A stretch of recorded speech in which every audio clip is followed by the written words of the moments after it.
Saudaraku, apapun yang Anda lakukan, Anda lakukan seperti untuk Tuhan.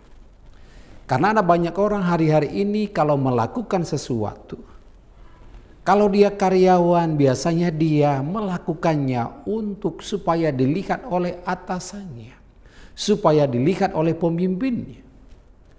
Dan ada juga orang yang melakukan sesuatu, ada motivasi yang lain supaya dia terlihat hebat. Nah, tetapi hari ini kita belajar dari kebenaran firman Tuhan bahwa apapun yang kita lakukan, apapun yang Anda lakukan, lakukan seperti untuk Tuhan dan bukan untuk manusia. Karena beragam motivasi orang pada waktu dia melakukan sesuatu. Nah, kekasih Tuhan, pada waktu Anda melakukan sesuatu supaya dilihat orang, supaya dipuji orang, supaya terlihat Anda hebat.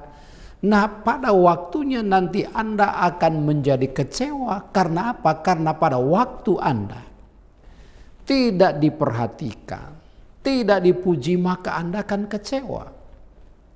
Nah, oleh karena itu maka kita akan belajar dari kebenaran firman Tuhan bahwa apapun yang kita lakukan, dalam Kolose pasal 3 ayat yang ke-23 firman Tuhan katakan begini. Apapun juga yang kamu perbuat, perbuatlah dengan segenap hatimu seperti untuk Tuhan dan bukan untuk manusia.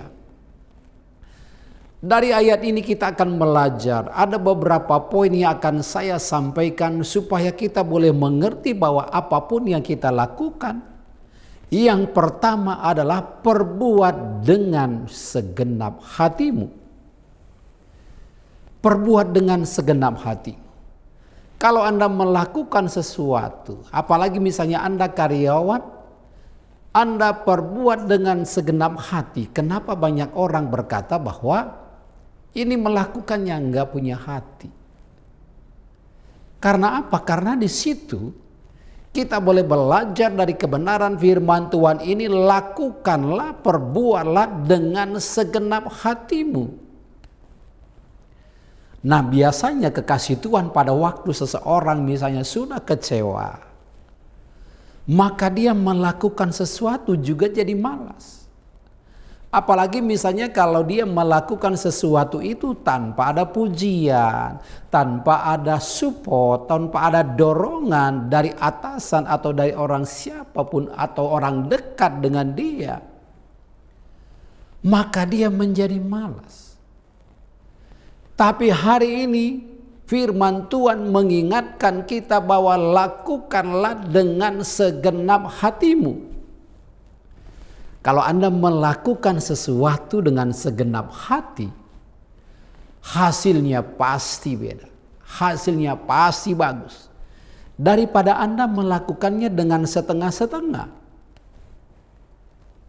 Kalau Anda melakukan dengan setengah-setengah, maka hasilnya akan sangat berbeda pada waktu Anda melakukan dengan segenap hati.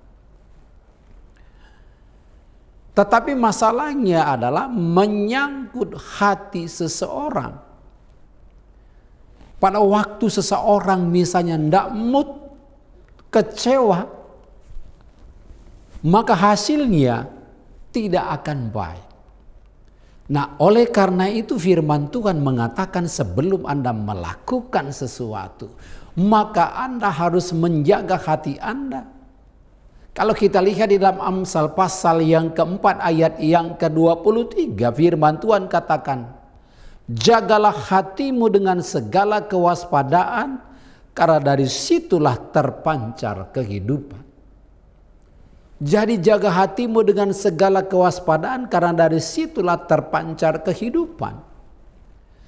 Jadi pada waktu Anda melakukan sesuatu, mengerjakan sesuatu, maka perlunya Anda itu melakukannya dengan segenap hati. Jangan asal-asalan. Nah, banyak orang tidak bertanggung jawab pada waktu dia melakukan sesuatu asal-asalan. Lalu misalnya bosnya negor dia karena dia melihat bahwa orang ini melakukannya asal-asalan. Tetapi hari ini saya mau sampaikan kebenaran firman Tuhan, betapa perlunya kita melakukan dengan segenap hati. Itu yang pertama. Lalu yang kedua, hari ini kita belajar bahwa kalau kita melakukan seperti untuk Tuhan, nggak usah jauh-jauh ketika Anda melakukan kepada pasangan Anda melakukan sesuatu kepada orang tua Anda, maka Anda akan melakukannya dengan baik. Karena Anda tahu bahwa yang Anda lakukan kepada pasangan Anda, kepada orang tua Anda adalah orang yang Anda hormati. Apalagi nih, kalau Anda melakukannya seperti untuk Tuhan, maka sudah barang tentu Anda melakukannya yang terbaik. Anda melakukannya tidak asal-asalan. Anda melakukannya dengan rasa hormat. Itulah sebabnya kenapa hari ini firman Tuhan mengingatkan kita supaya kita melakukannya seperti untuk Tuhan.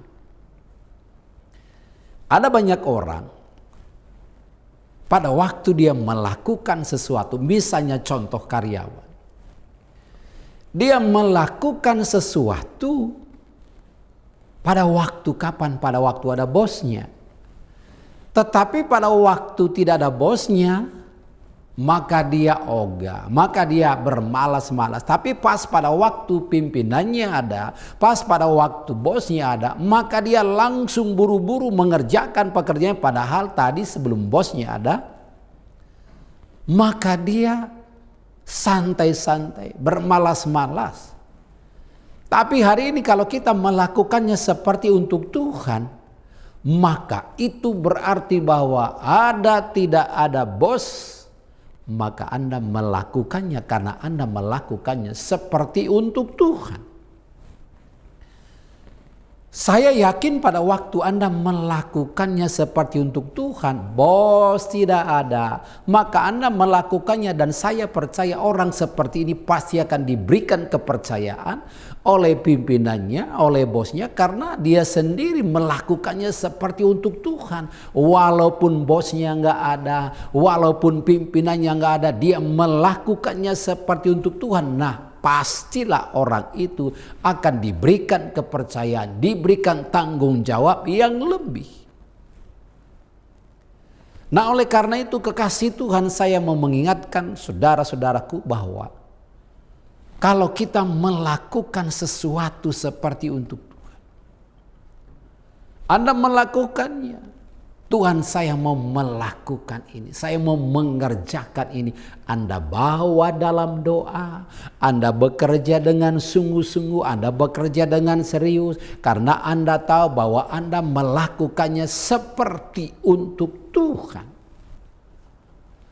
Nah, oleh karena itu mari Anda yang mendengarkan kebenaran firman Tuhan ini tangkap baik-baik. Karena pada waktu Anda melakukan seperti itu, pastilah Anda dipromosikan. Anda nggak usah ngomong, Anda nggak usah bisik sana bisik sini. Tolong supaya Anda ngomong kepada orang lain supaya bos Anda mengangkat Anda, mempromosikan Anda. Nggak perlu. Karena pada waktu Anda melakukan dengan sungguh-sungguh seperti untuk Tuhan, pasti itu akan membuahkan hasil yang baik. Pastilah bos Anda melihat Anda, pastilah pimpinan Anda akan memperhatikan Anda, karena sudah kelihatan hasilnya, sudah kelihatan buah-buahnya. Jadi apa yang saya mau sampaikan hari ini kekasih Tuhan, mari. Jadi kalau Anda bekerja, dimanapun Anda bekerja, mau di kantor, mau di luar, dimanapun, itu yang namanya hasilnya akan kelihatan pada waktu Anda melakukannya seperti untuk Tuhan. Nah, beberapa waktu yang lalu, pada waktu saya melihat ada satu di perusahaan, Saya pas pada waktu itu dengan bosnya, dengan pimpinannya datang ke kantor itu, ada satu anak muda. Ada satu anak muda, dia duduk di pojok. Anda bayangkan duduk di pojok, sembari di situ dia ngerokok di tempat itu, padahal itu di situ dikatakan di wilayah itu dilarang merokok, tapi dia merokok di situ. Pas pimpinannya ada, pas yang namanya bosnya ada, langsung loncat. Dan pada waktu loncat, yang terjadi dia terjatuh dan ketinggalan HP. Anda bisa bayangkan betapa malunya.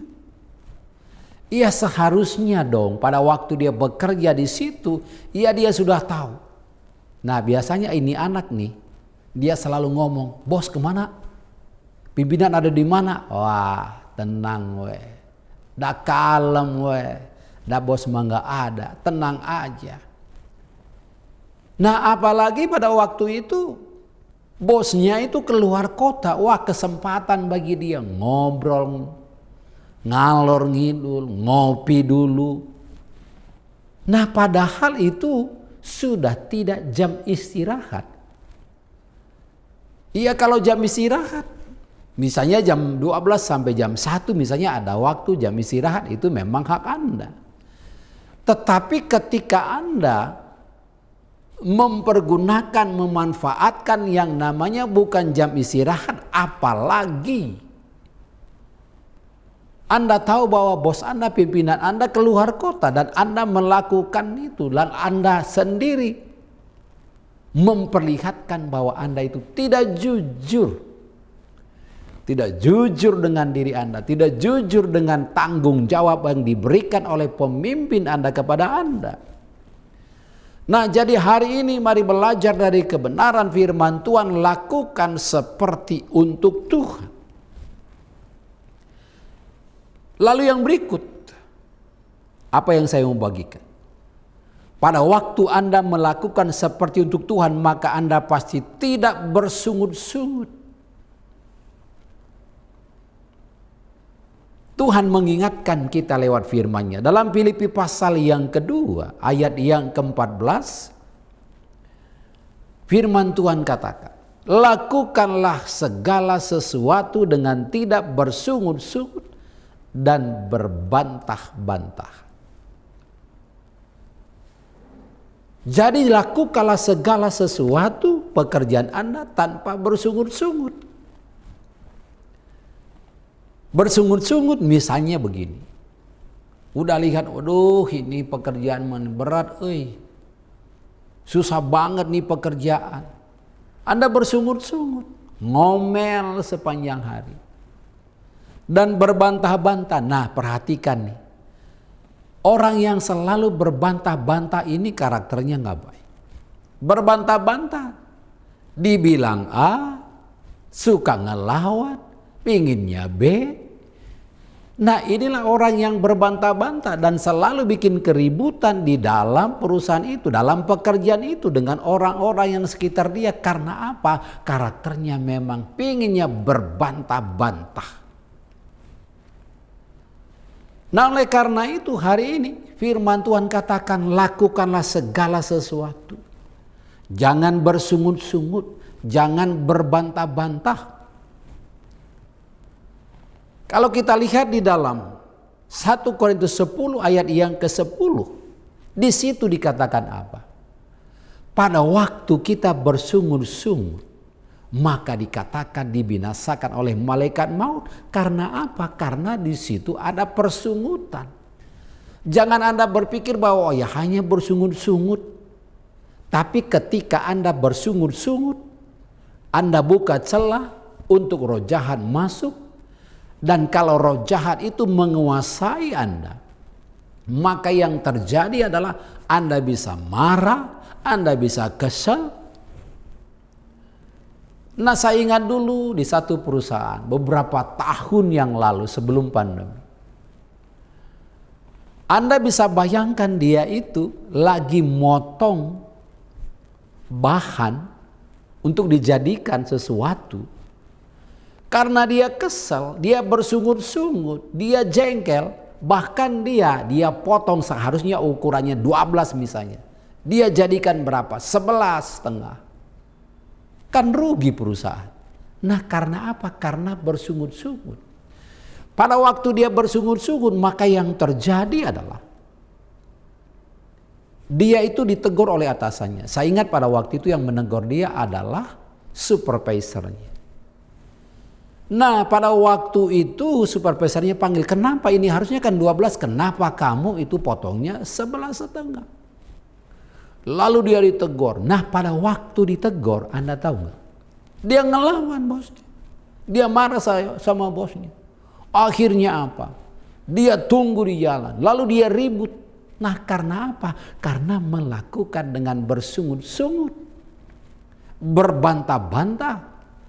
Dan akhirnya apa yang terjadi? Dipecat sama pimpinannya, dipecat sama bosnya. Dan pada waktu dia dipecat sama bosnya, yang terjadi adalah dia tidak lagi punya penghasilan. Dan akhirnya dia ribut. Nah yang lebih parah lagi adalah dia itu datangin ke rumah bosnya. Dia ribut di situ. Padahal dia sendiri melakukannya itu dengan berbantah-bantah. Setiap kali diomongin. Mau-maunya dia aja. Coba Anda bayangkan kalaulah seandainya Anda sebagai pemimpin, lalu ada bawahan Anda, setiap kali diomongin dia berbantah-bantah, dia bersungut-sungut. Di depan Anda, dia berkata, oh iya Pak, siap Pak, laksanakan Pak. Tapi ternyata setelah bosnya nggak ada, maka di situ yang terjadi adalah dia bersungut-sungut, berbantah-bantah. Aduh, ini kerjaan main nggak beres-beres ini. Aduh, udah mah gajinya kecil. Aduh, ini si bos ini gimana sih? Ini bersungut-sungut. Dan pada waktu Anda melakukan yang namanya persungutan dalam pekerjaan Anda, maka hasilnya tidak akan menjadi baik. Karena apa? Karena Anda melakukannya dengan sungut-sungut. Nah, satu ketika pada waktu orang yang bersungut-sungut ini diminta sama bosnya, tolong kamu ambilkan kopi yang ada di meja saya. Oh iya udah habis Pak, ini nggak ada ini. Coba kamu bikin deh. Sekalian saya ingin tahu kamu bikinnya gimana, kamu bikin kopi. Anda tahu saudara, itu dia bikin kopi nggak tahu disengaja atau tidak disengaja. Itu kopinya itu benar kasih kopi, tapi nggak dikasih gula. Tuh bayangkan. Nah udah begitu, udah diminum sama bosnya. Oh ternyata kelihatan bahwa itu memang sengaja sama dia. Sengaja sama dia pada waktu bosnya minum yang namanya kopi. Dari pojok sana, itu temannya itu keketawaan. Kenapa loh? Iya tadi saya dikasih bos supaya bikin kopi. Sengaja aja sama saya katanya. Nggak ditaruh gula, kesel soalnya. Nah ini. Bagaimana mungkin Anda diperhitungkan, bagaimana mungkin Anda dipromosikan oleh bos Anda karena Anda sudah berbantah-bantah, sudah bersungut-sungut dan melakukannya itu. Bayangkan kalau Anda melakukannya sengaja bikin kopi, nggak ditaruh gula, lalu Anda cengengesan, ketawa. Ini kan namanya Anda tidak murni dalam melakukan sesuatu. Kalau tadi kita belajar yang pertama itu, lakukanlah segala sesuatu dengan sungguh-sungguh. Seperti untuk Tuhan dan jangan bersungut-sungut. Lalu poin yang ketiga. Poin yang ketiga di situ dikatakan kalau kita melakukan sesuatu bukan untuk manusia. Pada waktu Anda melakukan sesuatu bukan untuk manusia, bukan supaya dipuji, bukan supaya Anda dihargai, bukan supaya ya istilah sekarang supaya gaji Anda naik, bukan seperti itu. Tetapi bagaimana? Bukan seperti untuk manusia. Nah kalau kita lihat Apalagi misalnya kalau supaya dilihat orang misalnya. Dan ada orang yang selalu mengerjakannya supaya dilihat orang. Kalau kita lihat dalam Matius 23 ayat 5, semua pekerjaan yang mereka lakukan hanya dimaksud supaya dilihat orang. Semua pekerjaan yang dilakukan supaya dilihat orang. Bagaimana kalau seandainya itu secara rohani, kalau tadi dalam pekerjaan? Bagaimana itu kalau seandainya misalnya di dalam rohani? Kita ambil contoh misalnya. Anda beribadah. Anda beribadah misalnya supaya Anda dikatakan, wah orang itu rajin ibadah loh. Wah dia rajin ibadah, rajin doa loh. Tapi sebenarnya dia melakukannya supaya dilihat orang. Nah pada waktu dia melakukan seperti itu, apa yang terjadi? Ia rohaninya tidak akan menjadi tambah baik karena yang dia lakukan seperti untuk manusia, bukan kepada Tuhan. Kalau Anda misalnya mengangkat tangan, memuji Tuhan, menyembah Tuhan, baca firman Tuhan supaya dilihat orang, apa gunanya buat Anda? Dan Anda sendiri tidak menikmati yang namanya ibadah. Anda sendiri tidak menikmati yang namanya baca firman Tuhan. Padahal sebenarnya pada waktu Anda melakukannya dengan sungguh-sungguh, Anda melakukannya seperti untuk Tuhan pada waktu Anda ibadah. Anda memuji Tuhan, Anda menyembah Tuhan dengan sungguh-sungguh, pujian penyembahan dinaikkan kepada Bapa di sorga, maka itu akan kerasa banget ada hadirat Tuhan di situ. Bagaimana dengan pekerjaan di rumah? Biasanya orang kalau bekerja di rumah, misalnya ada pembantu misalnya. Pembantu ini melakukan segala sesuatu itu misalnya pada waktu kapan? Pada waktu dia melihat bosnya ada, lagi mengamati, lagi nonton TV atau lagi nonton YouTube. Wah dia semangat. Sepertinya dia benar-benar mau supaya benar-benar kelihatan oke punya. Nah tapi pada waktu tuan rumah tidak ada, tuan rumah lagi pergi ke undangan, maka dia melakukannya seenaknya saja. Maka itu namanya melakukan kepada manusia. Jadi tidak pernah bertanggung jawab dengan pekerjaannya, tapi dia melakukannya itu supaya dilihat oleh majikannya. Dia melakukannya. Nah pas majikan gak ada, lagi ke undangan, dia itu hare-hare maunya sendiri. Nah kekasih Tuhan, apa yang saya mau sampaikan hari ini adalah betapa pentingnya kita melakukan sesuatu bukan supaya dilihat manusia. Karena pada waktu Anda supaya dilihat oleh manusia, satu ketika Anda kan pasti kecewa karena Anda melakukannya supaya dilihat oleh manusia. Padahal di sini ketika katakan bahwa bukan untuk manusia. Bukan untuk manusia. Nah hari ini kekasih Tuhan, kalau ada di antara Bapak Ibu Saudara kekasih Tuhan yang hari ini selalu melakukan segala sesuatu supaya dilihat orang, supaya diketahui Anda baik dan sebagainya, bertobat. Karena pada waktu Anda melakukan kepada manusia, pada akhirnya Anda kecewa. Bagaimana kalau Anda misalnya melakukan segala sesuatu? Nah dulu pernah begini. Ada seorang pemain musik nih. Ini pemain musik. Wah dia pemain gitar. Wah dia melakukannya itu, sepertinya sungguh-sungguh gitu. Tapi ternyata pada waktu itu ada seorang ibu dan dia bawa anak.